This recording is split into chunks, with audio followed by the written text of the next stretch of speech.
provavelmente você já sentiu os rumos de sua vida serem afetados pelo trabalho de economistas. Não foram poucas as vezes em que nós brasileiros fomos atingidos por planos econômicos mirabolantes. Até nossa caderneta de poupança já foi confiscada. Essa sensação de estarmos frequentemente dominados pelos economistas tem uma explicação. Há anos, o uso da ciência econômica está no topo das prioridades governamentais e muitas vezes se transforma em ideário político. Para nos ajudar a entender as razões dessa subordinação da política à economia e delimitar fronteiras entre as duas ciências, nós temos aqui os nossos convidados. Inicialmente, Elis Diniz, professora titular de Ciência Política do Instituto de Economia da Universidade Federal do Rio de Janeiro, a UFRJ. Mário Poças, professor titular do Instituto de Economia da UFRJ. Fernando Cardim de Carvalho, professor titular do Instituto de Economia da UFRJ também. E José Carlos de Assis, jornalista econômico, economista e professor. Damas primeiro, professor Evi. Desde o período de Campos Salles, que era chamado de Campos Selos, por conta até, numa política econômica específica, nós temos sempre essa marca de um domínio de uma determinada política econômica. É uma inevitabilidade? Bom, eu acho que a política econômica é fundamental, importantíssima, não é? Agora, o que traz problemas é o primado, eu acho, da economia sobre a política. E isso é uma realidade atual, isso é muito mais recente, não é desde Campos Salles. Então, quer dizer, não é uma coisa tão obrigatória no caso da nossa história, né? Não, historicamente não. Acho que historicamente nós podemos situar esse primado da ciência econômica nos anos mais recentes. Vamos dizer, do metade do século passado para cá, década de 50? Não, do século passado? Ah, sim, do 20, claro. Século XX, claro. 2004. Fica distante a gente falar isso, né? Somos dos dois. Nós somos todos do século passado. Somos todos do século passado. Dos anos 60, 70 para cá. Tá, perfeito. Mas eu acho uma coisa importante nisso aí, Zé André, Carlos, desculpe te interromper, é que a economia é estruturante das demais relações sociais, quer dizer, por isso tem uma certa importância. E na medida em que os processos sociais vão avançando, a democracia vai avançando, as demandas sociais vão avançando, a resposta tem que ser estruturada pela economia. Então, naturalmente, as questões econômicas acabam ganhando, no processo político, uma relevância muito grande. Certo. Mário, eu lhe perguntaria, começo de tudo, quer dizer, o que a gente tem na história econômica, digamos assim, como é que surge esse conceito da ciência econômica, do estudo da economia? A ciência econômica começa no final do século XVIII, com Adam Smith. Mas a política econômica data, grosso modo, do século XIX, embora o próprio Adam Smith tivesse em mente a ideia de propagação de um novo sistema econômico, o sistema de livre comércio, basicamente o sistema adequado ao crescimento e expansão do capitalismo a nível internacional.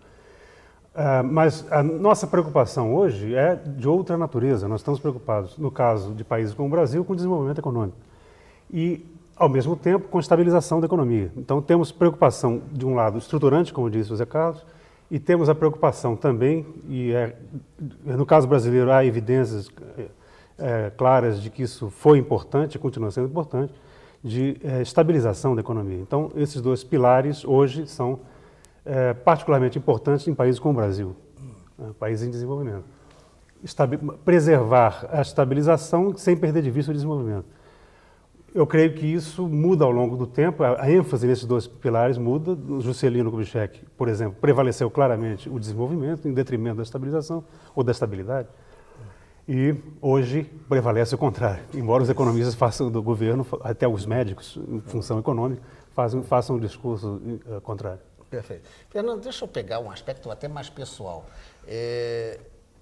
Ser economista já não virou também um negócio complicado? Você se apresenta como economista, mas economista é aquele que manda na gente, tem um pouco isso já? Você sente isso enquanto economista, um certo preconceito, um certo conceito de que a economia manda na vida da gente? Olha, isso talvez seja mais sensível num exemplo um pouco diferente, que é a procura por cursos de economia. Eu acho que talvez o prestígio da profissão, as flutuações desse prestígio, talvez se reflitam mais diretamente nisso. Quer dizer, quando as coisas vão bem, quando a economia está crescendo, quando, enfim, as expectativas são mais favoráveis, mais esperançosas, você tem uma procura grande. Os mais jovens realmente veem a perspectiva de provavelmente contribuir com alguma coisa útil para a sociedade, etc. Quando a economia começa a estagnar ou a ser engolfada por problemas como inflação, desemprego, etc., essa demanda desaparece. Nós, nos últimos anos, já faz, na verdade, algum tempo, nós temos visto isso, não só no Brasil, isso é um fenômeno mundial.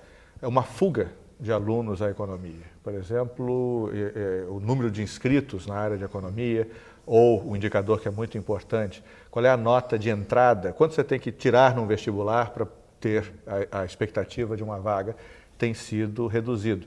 Então, isso é uma indicação de que, efetivamente, a juventude, digamos assim, não espera muito dessa carreira, o que é muito, muito mal, muito ruim, na verdade, para a renovação de quadros, para a reflexão mesmo sobre os caminhos que a gente tenha a seguir. Não é um bom momento e não é um bom momento no mundo.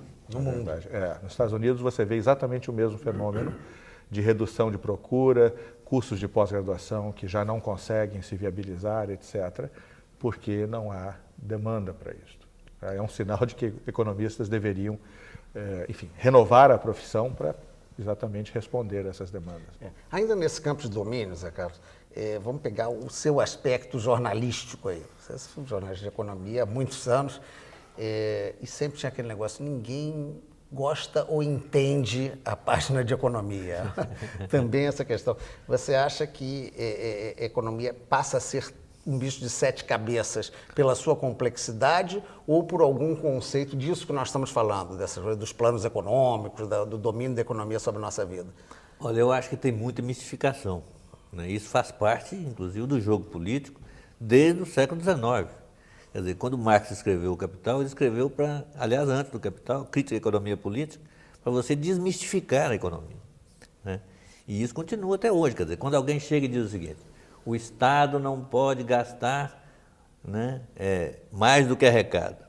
Isso é ideologia. O Estado, no capitalismo, sempre gastou mais do que arrecada. Em certas situações históricas, do tipo quando você tem uma recessão muito grande e um desemprego muito alto, a única salvação é o Estado gastar mais do que arrecada. Nós, no entanto, fazemos superávit primário, fazemos o contrário. Eu já estou notando que o Mário já está querendo interferir, fica à vontade. Só fazer uma partezinha, reforçando o que ele está dizendo, Gasta-se mais, sim, do que se arrecada em juros. Pois Prossiga. Exatamente. Até esquecem de dizer isso. O superávit é só primário, o déficit é garantido pelo pagamento dos juros. Para pagar juros. E quando, na verdade, quando você tem uma recessão, quer dizer, você tem que gastar mais do que arrecada, o real mesmo, quer dizer, você, né, compra de bens e serviços, quer dizer, é importante para mobilizar a economia, mobilizar a capacidade ociosa e mobilizar as pessoas que estão ociosas. Né? Quem vai fazer isso não é pelo setor privado, né? Pelo setor privado é quando você puxar o corpo pelo próprio cabelo, né? O setor privado não investe, por quê? Porque não tem demanda. Se não tem demanda é porque tem desemprego. Então ele não vai investir. Só quem pode investir quando não tem demanda é o Estado. E só assim a gente consegue romper, né, um ciclo vicioso do desemprego. Tá? Eu posso só acrescentar, claro. Com relação à questão do jornalismo econômico, que aqui no Brasil, na verdade, se você compara com o jornalismo econômico de alguns outros lugares, a situação até não é tão ruim, assim, porque um dos problemas que torna, digamos, tão chato ler a seção de economia, porque raramente é uma seção de economia, normalmente é uma seção de negócios. Quer dizer, é feito numa perspectiva muito estreita, são notícias sobre empresa sobre variáveis que são muito específicas, etc. Muito o ponto de vista de um empresário escrevendo para empresários. Aqui no Brasil, eu acho que, de certa forma, até é relativamente excepcional. Especialmente a imprensa especializada, os jornais dedicados à economia, são, na média, bem melhores. Por exemplo, se você comparar os que tem aqui com o Wall Street Journal, por exemplo, que é um jornal absolutamente sem qualquer interesse do ponto de vista econômico mesmo. Quer dizer, você não fica sabendo nada sobre a economia americana, sobre a macroeconomia americana, por exemplo, lendo o Wall Street Journal. E aqui, se você lê o Valor, a Gazeta Mercantil, enfim, os jornais de economia que tem aqui, há um esforço, inclusive dos jornalistas, em se captar essa dimensão. E isso é muito bom, isso na verdade abre perspectivas, é bom inclusive, por exemplo, em escolas, para os alunos de economia lerem, tem uma noção de Brasil que o leitor do Wall Street Journal não tem de Estados Unidos, por exemplo. E isso eu acho que é algo Eu só vou concordar com você em parte, quer dizer, eu acho que você tem razão quando diz que os nossos jornais estão mais abertos, inclusive, e quando diz respeito à opinião, é verdade, né? Isso também mais recentemente, quer dizer, no período do Fernando Henrique Cardoso foi o período do pensamento único, né? As pessoas que estavam contra a corrente principal de economia não tinham acesso aos jornais. Mas eu me refiro menos à opinião do que à reportagem. No caso da reportagem, é sempre mais viesado. No caso da reportagem, Cardinho, eu acho que ela é muito oficialesca. Muito raramente ela segue uma... Quer dizer, ela deglute a coisa que vem do governo de uma forma completamente acrítica. Não tem muita... Né? A reportagem econômica brasileira ela é muito oficialesca. Bem, eu ia enveredar aqui por outro caminho, mas a Elie Diniz já pediu uma parte ao bloco anterior. Ela queria dar uma opinião ainda sobre a questão do jornalismo, né? Não era bem sobre a questão do jornalismo. É sobre a complexidade da discussão sobre a economia. Porque eu acho que a economia em si, ela não é um bicho de 7 cabeças, mas eu acho que a ciência econômica, ela está se tornando cada vez mais hermética e usa uma linguagem que não é acessível para o público em geral. Aliás, não é acessível para quem não é especialista. E eu acho que isso intimida muito as pessoas a participarem até de um debate sobre questões econômicas, opinar sobre um plano econômico, um plano de estabilização, etc., dizer por que falhou, por que deu certo, é muito difícil. E então, eu me lembro, por exemplo, na época do Plano Cruzado, quando fracassou e foi aquela grande decepção, e as críticas que surgiram nos jornais frisavam sempre a interferência da política. Ele fracassou pelo populismo do presidente Sarney. Então, a intervenção da política, ela acaba sempre sendo usada para mascarar os defeitos e os equívocos e as imperfeições das políticas econômicas, sobretudo num caso como esse, né, de um plano de estabilização que afeta a vida de todo mundo. Então, eu acho que discordaria nesse sentido. Acho que não é que a economia seja um bicho de 7 cabeças, mas a forma como as questões são tratadas e o tipo de linguagem e tudo isso acaba tornando muito difícil você efetivamente questionar e criticar, a não ser que seja do campo. Bem, vamos voltar um pouquinho lá para trás, Mário, já que eu te perguntei no início aquela questão do início da economia, né, que você falou de Adam Smith. Quando surge a economia enquanto, vamos chamar assim, já uma ciência, um campo de estudo, a preocupação era entender, como geralmente é o método científico, entender a realidade, já interferir nela, ou ela já vem associada com o caráter da intervenção no real mesmo, de ser uma coisa voltada para interferir diretamente? Eu acho que existem as duas modalidades. Existem economistas que sempre usaram a economia como um conhecimento sobre o real para intervir sobre ele, assim como houve economistas que tiveram a preocupação de descrever a economia quase como em laboratório. Um exemplo, nesse segundo caso, é o Léon Walras. A teoria do equilíbrio geral foi montada como uma espécie de engenharia social. Ele via dessa forma, ele era engenheiro de formação.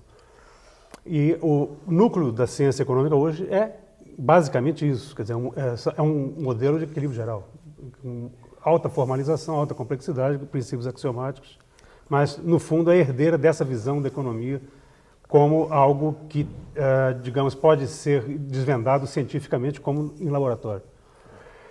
A outra vertente, que eu acho que tem uma tradição mais antiga, inclusive, embora todos sempre remontem ao Adam Smith, na última análise, né? O Walrasiano, o adepto do Walras, sempre dirá que ele é adepto da mão invisível do Smith. Mas a verdade é que a economia, desde os seus primórdios, ela está preocupada com a intervenção no domínio econômico, sempre, na atividade econômica. Então, ela sempre foi um objeto de compreensão e de intervenção. Sempre foi as duas coisas com ênfase diferenciada. A economia hoje, ela é, de um certo modo, eu diria, simplificando as coisas, que ela é um tanto esquizofrênica. A ciência econômica tem um núcleo duro, que é pretensamente científico, puro, axiomático, que é o modelo de equilíbrio geral, e seria aquele mais ligado à extremamente matemática, abstrato, ao cálculo, totalmente formalizado, extremamente abstrato. E, no entanto, os economistas têm desenvolvem um instrumental de aplicação e de política econômica, né, que, pelo menos dentro do mainstream da ciência econômica, da corrente dominante, tem como núcleo essa mesma construção extremamente abstrata e formalizada. Então, a economia tenta ser uma ciência aplicada a partir de um nível de abstração extremamente elevado. Eu, na minha opinião, como alguém que trabalha na área de economia há muitos anos, e na área de teoria econômica, eu sou muito cético em relação a isso. Até que ponto o mainstream teria realmente conseguido essa síntese entre o conhecimento extremamente abstrato e um instrumental aplicável. Eu acredito que eles não conseguiram fazer isso, de fato. A ciência econômica é mais complexa, num sentido de muito mais intrincada com as instituições e a sociedade do que os economistas gostariam. Ela não pode ser isolada em laboratório. Na verdade, elas são relações de poder, quer dizer, isso que não se deve esquecer nunca, né? São relações de poder, que recobertas por, na verdade, modelos matemáticos, o que for, né? Quando você diz o seguinte, a taxa de juros tem que ser alta. Por quê? Se você fizesse uma resposta simples, a taxa de juros tem que ser alta porque agrada os ricos que têm dinheiro, estava resolvido o problema. Agora, isso seria uma coisa tão descarada. Mas diz que é uma regra do mercado para conter o consumo, aí vai conter ter a que inflação. Aí vai ter que dizer uma série de outras coisas. Se eu puder acrescentar alguma coisa, é que, na verdade, conecta um pouco o que foi dito nesse bloco até agora. Duas coisas que eu acho que é importante, talvez, que são importantes de serem chamadas a atenção. A primeira, pegando um pouco o que a Eli estava dizendo, que é verdadeiro, mas que, num certo sentido, é normal. Quer dizer, o controle da linguagem é um instrumento de poder. E a economia aqui não faz nada de muito diferente, por exemplo, do que um médico, quando se recusa a lhe explicar a sua doença em termos que você entenda. Ou advogados, quando discutem legislação e você fica tentando entender, no final das contas, você pode ou não pode fazer alguma coisa. A resposta nunca é sim ou não, a resposta é sempre algo ininteligível. E, enfim, a economia descobriu isso também, ou seja, a expressão irônica, economês, tem mais de 30 anos que eu ouço esse termo. Isso foi criado exatamente no tempo do milagre brasileiro, tecnocracia, etc. Então, há um lado, digamos aqui, que é de controle realmente. Agora, o que me parece, talvez, que seja o mais notável nestes últimos anos, onde a tendência a fechar os debates com alguma recomendação de política, é principalmente a ideia, dentro de economia, de que não existem alternativas. Não me lembro se foi o Mário ou se foi o Zé Carlos, acho que foi o Zé Carlos que citou a questão do pensamento único, uma expressão que está muito em voga, etc. Isto talvez seja uma diferença importante dos últimos anos. Ou seja, a economia, por exemplo, no século passado, foi dominado, por exemplo, por um debate entre keynesianos e monetaristas. Se reconhecia que era legítimo haver posições diferentes. Vamos aproveitar o gancho. Keynesianos e monetaristas, em poucas palavras, o que seria uma corrente, o que seria outra no entendimento rápido do espectador? Em termos os mais simples possíveis, o monetarismo seria o que hoje em dia se chama de neoliberais, a ideia de que uma economia de mercado se ajusta sozinha. Certo. Quanto que o keynesianismo, que nasceu na Grande Depressão, como corpo de teoria, etc., preconiza a ação do Estado, ou seja, reconhece que em certas circunstâncias, numa economia capitalista, não tem nada a ver com socialismos, etc. Com controle estatal da Exatamente. Até ao contrário, não envolve estatização, nada disso. Exatamente. Era uma alternativa ao marxismo que Keynes acreditava que estava propondo, mas, enfim, que precisa da intervenção do Estado, porque a economia apresenta falhas. Ela não consegue, em particular, a mais visível seria em gerar emprego, em pleno emprego. Mas dentro, quer dizer, da economia, havia a ideia de que o debate era legítimo. E, inclusive, o reconhecimento, por exemplo, de que certas visões, como monetarismo, keynesianismo, ou marxismo, ou outras, correspondiam a interesses, digamos assim, de grupos que eram legítimos, estavam em conflito. Até o próprio marxismo colocava a sua visão como interesse da classe trabalhadora. Exatamente, exatamente. E o keynesianismo se via, por exemplo, Keynes propunha a eutanásia do rentista, era o capital industrial contra o capital financeiro, num certo sentido. Este tipo de coisa é que nos últimos anos tem desaparecido. Pessoalmente, a minha hipótese aqui, não é só minha, mas enfim, a hipótese que me parece mais convincente, tem muito a ver com o que se chama de desregulação do mercado financeiro. Quer dizer, hoje em dia, investidores no mercado financeiro têm uma voz muito mais forte do que no passado. Então, hoje em dia, tudo o que você pensa, aqui no Brasil mesmo, é a expressão mercado. Quando se fala o mercado, não está se falando o mercado. Abstrata que manda em tudo. É. Né? Exatamente. O mercado tem um sobrenome, que é o mercado financeiro. Não é o mercado industrial, não é o mercado agrícola. Esses mercados Não não, é aquele são... que quer comprar, aquele que produz para Exatamente. Esses não são tão mercados assim. Quando a gente fala mercado entre os íntimos, a gente já sabe que é o mercado financeiro. E isso é um fenômeno dos últimos 15 a 20 anos. Quando você privilegia um interesse, você chega ao pensamento único, à inexistência de alternativas. Porque a única alternativa que importa é aquela que corresponde ao único eleitorado, entre aspas, que realmente conta. Então você pode eleger quem você quiser, por exemplo, a política vai ser a mesma. Por quê? Deixa eu pegar esse gancho. Tá aí, ótimo esse gancho. Vamos enveredar pela questão política que você falou. Palavra eleitorado e política econômica, e é o quadro brasileiro, né, atual. Uma expectativa de mudança com o governo Lula. Eu perguntaria para o professor Eli, politicamente, né, por que dessa coisa tão única assim? Por que o governo chega e diz, não, a política econômica, senão desmonta o mercado, com pessoas que justamente falavam num processo de mudança política? Por que a economia condicionou esse discurso a não se realizar? Eu acho que esse é o X do problema atualmente, né? Isso está conduzindo a um divórcio muito grande entre as expectativas dos eleitores, no momento que fazem as suas escolhas, e aquilo que efetivamente é posto em prática em termos de política econômica. E não acho que seja uma coisa exclusiva do Brasil, não é? Eu acho que isso é muito mais geral, mas acho que é uma tendência recente também. Não é? Cada vez mais você se vê numa situação de um gap entre essas duas coisas. Agora, em grande parte, eu acho que isso se deve ao primado da economia sobre a política e a essa dificuldade de alargar o debate, porque só se você alarga o debate, se você expande o debate, é que você pode descobrir alternativas. Ainda que essas alternativas não venham na linguagem técnica do economista. Então, depois eu acho que a economia traduziria, na sua linguagem técnica, um caminho para encontrar aquela alternativa.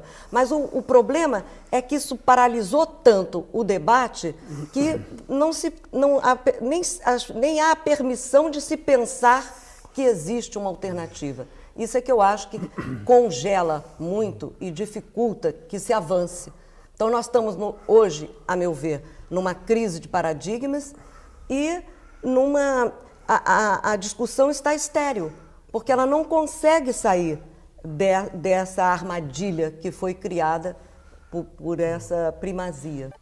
Terminamos aqui o último bloco falando em falta de debate. Não é o nosso caso, pode ser do país. Aqui o debate está livre, aberto, e o Poço queria já debater o que a professora Eli falou. Exatamente. Aproveitando que os dois falaram antes, no final do bloco anterior. A Eli Diniz usou uma expressão, ela se referiu ao primado da economia sobre a política. Eu entendo o que ela quer dizer no sentido de falta de espaço para o debate político, etc. Mas eu gostaria de enfatizar que, para mim, é ainda mais, se não importante, pelo menos emergencial na situação que nós vivemos hoje, no mundo em geral e no Brasil em particular, que é o que o Cardin disse antes, que é a questão do pensamento único. Ou seja, o fato é que há um primado sim, mas é de certo tipo de economia, de certo tipo de visão ortodoxa de economia. Essa visão ortodoxa fala em nome de uma ciência, em nome da ciência econômica. No entanto, a economia não é uma ciência exata,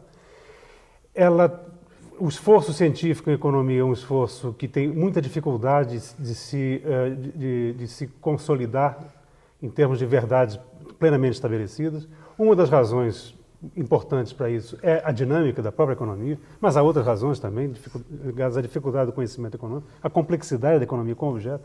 Então, é de uma extrema arrogância dos economistas terem desenvolvido nos últimos anos, da ortodoxia econômica, né, especificamente, essa visão absolutamente unificada de que ser economista implica seguir uma certa visão de economia e realizar política econômica implica um caminho único. O caminho único, no caso brasileiro, se verifica isso de forma bastante marcante, porque não se esperava isso desse governo. O que se verifica é que a política macroeconômica corresponde a uma política de estabilização, meramente.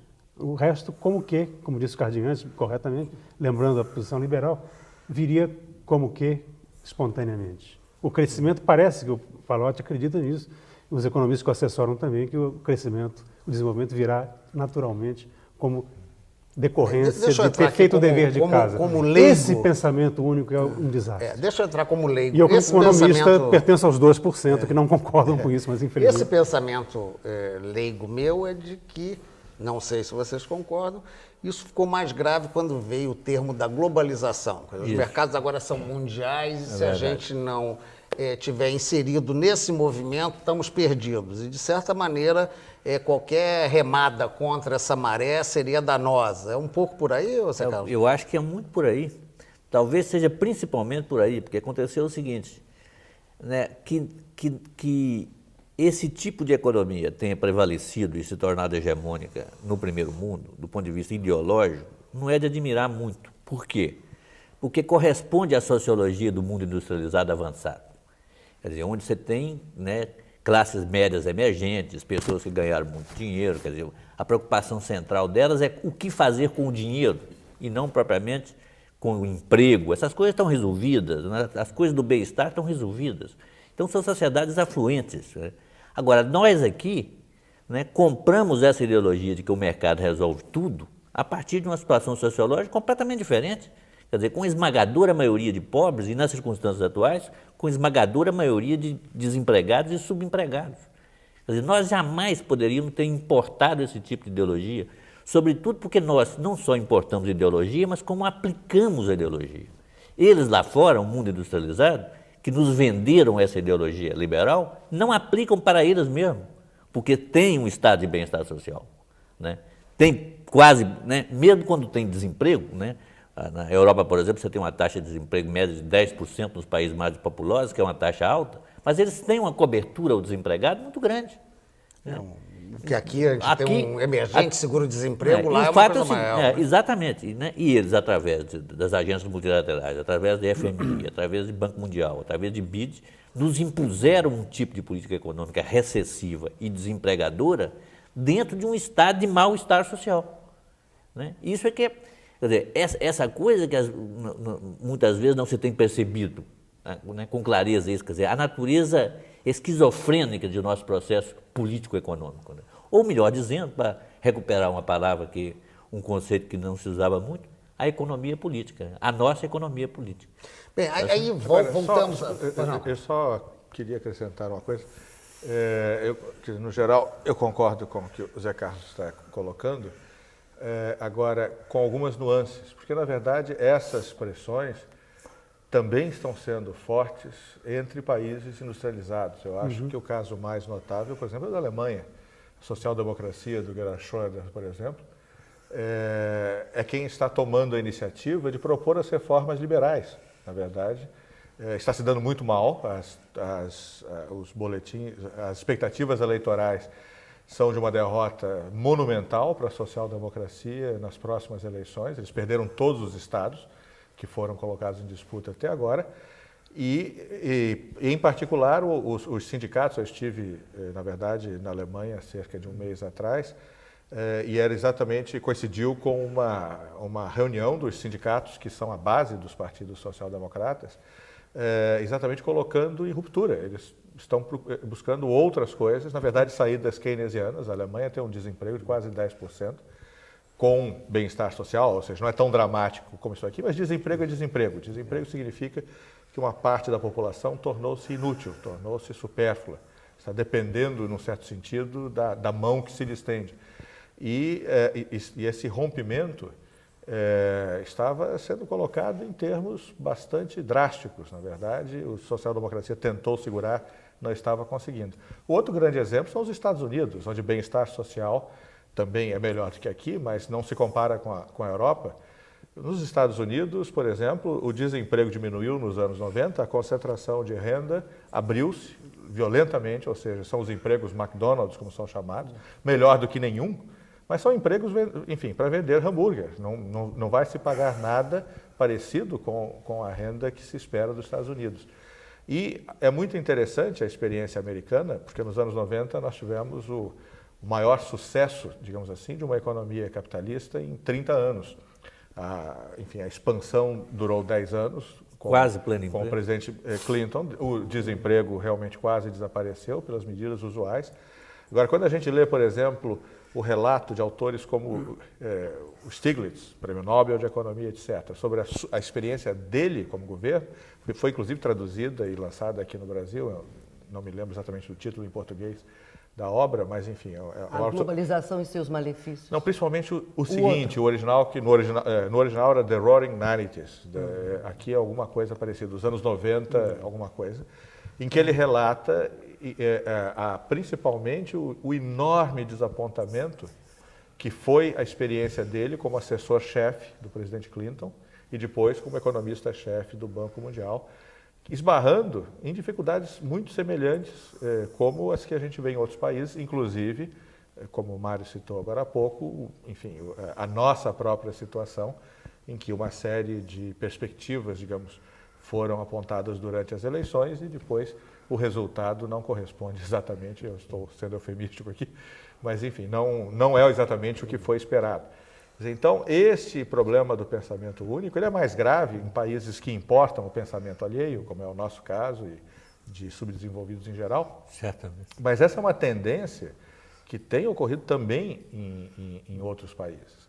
Agora, o lado bom é que está começando, o exemplo alemão, por exemplo, está começando a haver uma certa divisão. Se a gente pegar a Inglaterra, o novo trabalhismo do Tony Blair, que talvez seja a forma mais escandalosa dessa rendição ao pensamento único, é claro que em grande medida por causa desse desastroso apoio e participação na guerra do Iraque, mas, por exemplo, o novo trabalhismo já não tem o brilho que tinha.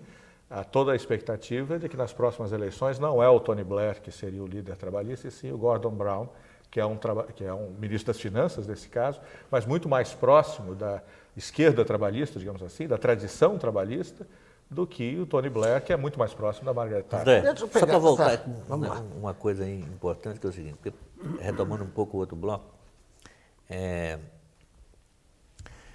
dois conceitos, né, só para ter essa ideia assim, de como é que o fetiche funciona. Né? Eu falei um pouco sobre taxa de juros, mas taxa de juros e superávit primário são os dois pilares da política neoliberal hoje no Brasil. Quer dizer, você faz superávit primário e você faz taxa de juros extremamente elevada. Né? Como é que isso é apresentado? Apresentado para combater a inflação, apresentado para dar estabilidade, apresentado de várias formas diferentes. O que é? Quer dizer, o que é taxa de juros elevada? Taxa de juros elevada é você dar mais dinheiro para quem já tem dinheiro. Quem paga taxa de juros, obviamente, não gosta disso. Mas se você disser isso, a maioria da sociedade fica contra isso, então você não diz isso. Você não diz isso dessa forma, você vai dizer de outra forma. Superávit primário, o que é? É você tirar recursos da sociedade inteira, inclusive dos pobres, através de impostos indiretos, e transferir para os ricos. Isso que é o superávit primário. Se você disser disso dessa forma, que é a forma direta, ninguém vai gostar. Então você tem que arranjar uma outra forma de dizer. Por que não é dito dessa nós forma? dizemos, né? O Cardi diz, esposas diz, mas a gente, exceto com um programa democrático como esse seu aqui, nós não temos muita repercussão na sociedade brasileira. Mas o fato é esse, cara. Mas eu não creio que alguma voz diga isso. Mas claramente. nós estamos dizendo. Não, até porque a prioridade do combate à inflação da estabilização se tornou assim tão consensual que ninguém ousa, né, questionar nada que é apresentado, só um minutinho, deixa eu terminar, nada que é apresentado como essencial para manter a inflação sob controle. Nós fizemos um manifesto no ano passado, seguinte, 300 e tantos economistas, mestres e doutores de economia do Brasil, fizemos um manifesto no ano passado dizendo exatamente isso, criticando a política neoliberal em curso e colocando alternativas de política. Exatamente o que é: reduzir o superávit primário, reduzir a taxa de juros, fazer controle de capitais. Fizemos, é um manifesto que saiu pelo país inteiro. Todo mundo tá viu. certo. Mas o que eu quero dizer é que, seja como for, então você tem que dar um outro caminho para manter a inflação sob controle, porque eu acho que essa ideia de que a prioridade primeira é o controle da inflação, eu acho que ela ficou extremamente entranhada. É verdade. Na mentalidade, em geral, das pessoas. Mas observa o seguinte, no pós-guerra, nos 25 anos do pós-guerra, você teve estabilidade e crescimento econômico nos países industrializados sem nenhum problema. E como é que se controlava a inflação? Controlava a inflação basicamente com grandes pactos sociais, grandes pactos com os sindicatos. Como já é tradição aqui no nosso programa, o último bloco sempre dá a chance da apresentação de propostas. Eu começaria com a professora Eli, em relação às propostas para, primeiro, eu acho que isso devia virar mesa de bar, daqui a pouco se a gente falar que vai fazer aqui uma proposta para solucionar os problemas do país. Eu quero esclarecer que proposta é essa. É no sentido mesmo... Seria muita pretensão. Claro. É no sentido desta supremacia que falamos, da relação da economia com a política. Não estou falando de fazer uma proposta nem política, nem econômica para solucionar todos os problemas do país, porque isso vai ser muito difícil, quase impossível. Mas para resolver pelo menos esse poder discrepante, que propostas poderiam existir nesse sentido? Eu acho que a economia não fosse tão dominadora, digamos assim. Eu acho que é através da democratização, quer dizer, através de um espaço maior, efetivamente, para a política. Porque quando eu falei no primado da economia, eu estava querendo me referir ao papel que hoje desempenham os economistas na definição dos rumos do país, através do controle que tem sobre a política macroeconômica.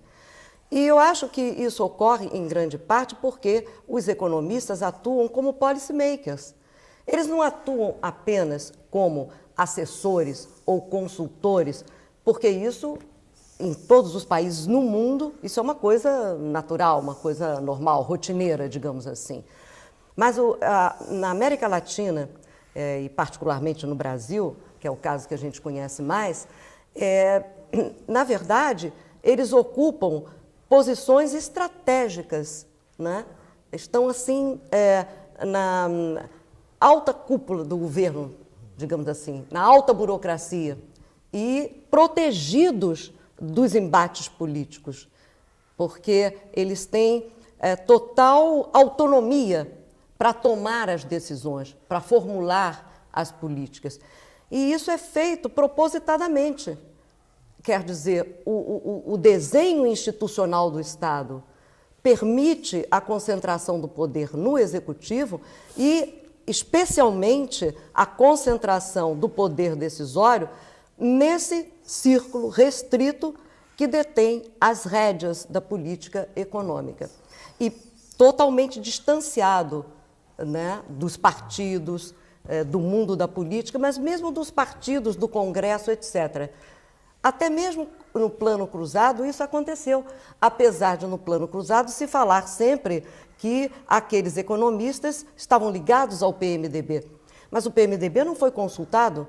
Ulisses Guimarães se declarou publicamente surpreendido quando, porque ele não sabia, não tinha nenhuma notícia a respeito do perfil do plano que estava sendo traçado. Bem, é inegável que a gente tem um processo democrático no sentido da possibilidade de emissão de opinião, que é coisa que a gente já não teve no país. Eu vou pegar um aspecto da sua intervenção, quando você, de uma maneira muito hábil e rapidamente, chegou a fazer uma crítica né, ao ministro colocando o fato dele ser médico. Não seria, então, um médico, politicamente, então, comandando a determinação dessa política? Aí seria um contrassenso do que a gente está falando.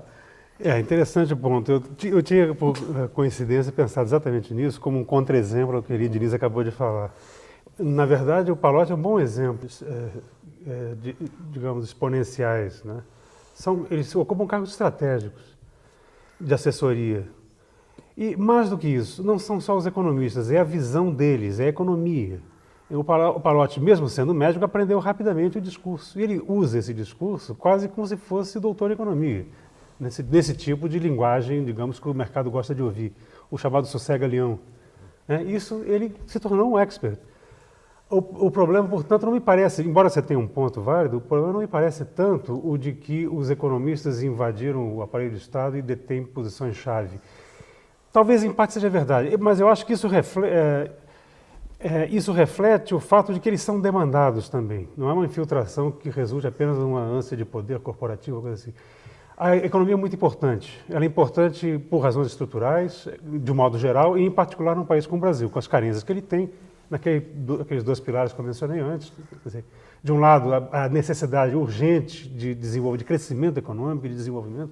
De outro lado, o risco que a perda da estabilização coloca o tempo todo. A tal ponto, e você levantou isso em bloco anterior muito bem, quer dizer, que existe um clima generalizado no país de que ninguém quer repetir a experiência anterior. Então todos morrem de medo. Isso é um convite ao pensamento único, dar um passeio completo. Não é por acaso que o presidente... Então é preciso quebrar isso. O presidente é um bom exemplo, é o melhor exemplo de todos, talvez, porque ele não tem nada a ver com... Ele não é economista. Ouviu o contrário disso durante anos. O contrário. E ele é o primeiro a dizer, e disse várias vezes, que ele não vai fazer um plano Lula, que não vai fazer nenhum plano mirabolante, que todos os planos do passado foram um desastre. E você mesmo, André, no início do programa, de um certo modo, colocou essa mesma visão. Porque é uma visão, de fato, ampla e difusa. Eu citei um mirabolante relativo à canalização de poupança. Não, mas eu quero dizer... Não, mirabolante foi terrível, um assalto, etc. Mas o ponto não é que os economistas se tornam importantes pelo poder deles de fazer, de atuarem como aprendizes de feiticeiro e inventarem novidade. O poder deles é permanente, porque detém os instrumentos de política econômica na mão. E o poder pode ser, muitas vezes, como é no presente momento, o de não fazer nada mirabolante. Muito pelo contrário, é fazer simplesmente aquilo que todo mundo acha que é normal fazer. E isso é desastroso. Como já foi dito antes, não vou retomar, esses dois pilares da política econômica são um completo desastre e não são fundamentados numa ciência exata, em algo que foi empiricamente, exaustivamente verificado. Isso não é verdade. Por que eu tenho que ter um superávit primário que implica uma transferência de juros monumental, que, por sua vez, juros esses que estão, na verdade, aumentando a dívida pública do país. E, por outro lado, deixando de realizar políticas que seriam expansivas, necessárias para a expansão da economia num momento de crise, desemprego, etc. Deixa eu aproveitar. Em segundo lugar, o outro pilar, só concluindo, o outro pilar, né, quer dizer, é uma política monetária que não se vê outra forma de combater a taxa de juros, de combater a inflação, que não manipulando a taxa de juros num patamar que já é absurdo. Todo mundo sabe, os economistas, que, na verdade, o que importa é a variação da taxa de juros. Só que a variação dela se dá num patamar absurdo e ninguém tem coragem de baixar esse patamar. Então, é preciso, sim, não fazer plano mirabolante, fazer uma política econômica diferente. Então, o que existe hoje é a hegemonia de um pensamento conservador que chegou ao ponto de engolfar não só os economistas, os médicos, os torneiros mecânicos e todos os demais profissionais de qualquer natureza que exercem poder nesse país. Bem, vamos pegar o exemplo que o José citou daquele manifesto. É uma proposta de mudança. Isso. Há chance de se desenvolver no país? Ou seja, há uma proposta de mudança? E seja breve só, por causa do nosso tempo. Não, há uma proposta de mudança e eu vou resumir rapidamente o que é. Quer dizer, é reduzir drasticamente a taxa de juros para patamares internacionais, reduzir drasticamente o superávit primário, eventualmente eliminá-lo, fazer o controle de capitais, sem o que você não consegue reduzir taxa de juros, fazer um programa de investimento a partir da redução do superávit primário, portanto, um programa de investimento público não inflacionário e, se necessário, fazer o controle da inflação via política de rendas, como foi feito nos países industrializados, no pós-guerra, no período chamado a Idade de Ouro do capitalismo, porque deu forte crescimento, deu distribuição de renda e deu estabilidade econômica. É isso que nós estamos propondo, e eu acho que isso é possível ser feito no Brasil. É perfeitamente possível fazer isso no Brasil. Agora, tem que romper com o pensamento único, tem que romper com essa coisa aí, né, esse niilismo que está prevalecendo, né, pelo governo, e por essa ideia absurda que o Poças disse, que não poder fazer plano. Né? Quando o presidente Lula disse que todos os planos foram mirabolantes, isso é falso. Você teve 2 planos que se deram muito bem, o Cruzado deu muito bem e o Real deu muito bem. O Cruzado, o que desandou foi a política econômica posterior ao plano. E o que desandou no Real é a política posterior ao Real. Como planos para estabilizar foram ótimos, excelentes. E os outros? Teve muita coisa mirabolante no meio disso. Mas entre as coisas mirabolantes, tem, por exemplo, o Plano Verão, feito pelo Maílson da Nóbrega, que é um plano muito semelhante à política econômica que se seguiu ao Real. Esse sim. Né? Um plano neo-ortodoxo, quer dizer, ou proto-ortodoxo. Né? Então, quer dizer, essa ideia de não fazer plano, quer dizer, não mudar, no fundo não é questão de fazer plano, fazer ou não fazer plano, é questão de mudar tem que fazer ou política não econômica. mudar. Chame isso de plano ou que diabo chame? Vem cá, estamos chegando no final. Deixa o Cardinho também ter a sua chance de uma intervenção final, Cardinho, rapidamente. Eu estava aqui me lembrando, no século XX houve uma das economistas mais importantes do século XX, era uma economista de Cambridge chamada Joan Robinson. E ela dizia que estudar economia era muito importante, quando mais não fosse para evitar ser enganado por economistas.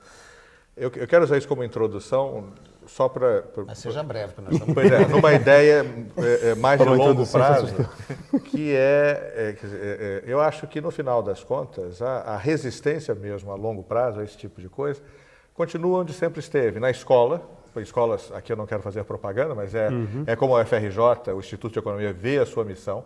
Nós não temos nenhum lado na FRJ, a gente tenta exatamente mostrar a diversidade de economia. E, fora da universidade, fazer com que as pessoas percam o medo disso. Eu tenho algum contato com ONGs, por exemplo, através do IBAS e de outros, e uma das coisas que se observa nisso é que as pessoas se intimidam. Ou seja, o processo de intimidação tem os 2 lados, quem intimida e quem é intimidado. E é muito importante que a gente possa exatamente estar em contato com os intimidados para que eles possam ver que, as escolhas continuam onde sempre estiveram. Entender não é impossível e escolher é mais importante ainda nessas circunstâncias. Então, acho que a longo prazo é uma questão de educação, tanto na universidade quanto fora da universidade. E especialmente a partir de quem tenha, eventualmente, uma visão mais flexível ou historicamente um pouco mais diversa do que é a economia, do que ela tem sido no século XX. Bem, eu vou deixar aqui com vocês um e-mail nosso para que vocês possam encaminhar sugestões para os próximos debates, que é o nosso ideias@tomeciencia.com.br, mas também vou deixar uma outra possibilidade, que é a nossa página na internet, onde vocês vão poder encontrar algumas indicações que os nossos convidados vão deixar em termos de sites interessantes para frequentar da internet, ou mesmo bibliografia, onde vocês possam, como disse o Cardinho, perder o medo, conhecer mais do assunto, que é exatamente a nossa tarefa. Então, lá no www.tomeciencia.com.br, você vai, participa e não deixe de opinar, de participar, porque essa é a única forma, defendendo a visão dele da democracia, que a gente pode chegar para mudar o mundo ou o preconceito. Bem, até a semana que vem. Obrigado a vocês e aos nossos debatedores aqui. Até lá.